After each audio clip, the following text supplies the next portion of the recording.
Luke chapter 18 verses 9 to 14. The bigger they are, the harder they fall. The Fighting Roosters and the Eagle. Two game roosters were fiercely fighting for mastery of the farmyard. The vanquished rooster skulked away and hid himself in a quiet corner. The conqueror flew up to the top of a high wall, flapped his wings and crowed exultingly with all his might. An eagle sailing through the air pounced upon him and carried him off in his talons. The vanquished rooster immediately came out of his corner, and ruled henceforth with undisputed mastery. From the book of Proverbs chapter 16 verse 18 we read, "Pride goes before destruction, and a haughty spirit before a fall." I'm sure you all heard the expression, the bigger they are, the harder they fall. Oftentimes we see people puff themselves up with pride like the Pharisee in today's reading, but in God's time, they mimic a balloon, and burst because they became more and more prideful. John DeLorean left General Motors to start his own automobile manufacturing company in Northern Ireland. The dream burned out, while his debts flared.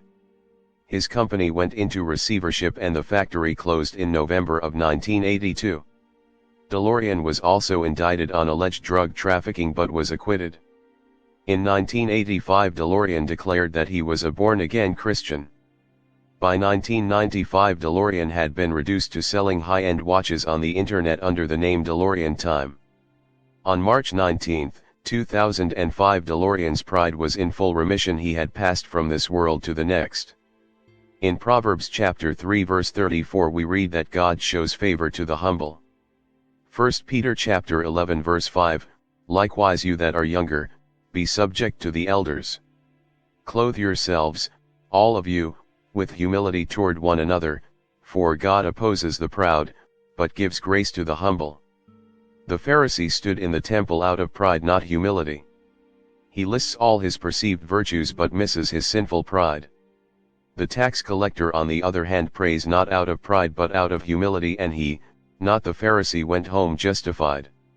If you are prideful, read James chapter 4 verse 6, "God opposes the proud, but gives grace to the humble." If you have adversity in your life, it might be caused by your pride rather than your humility.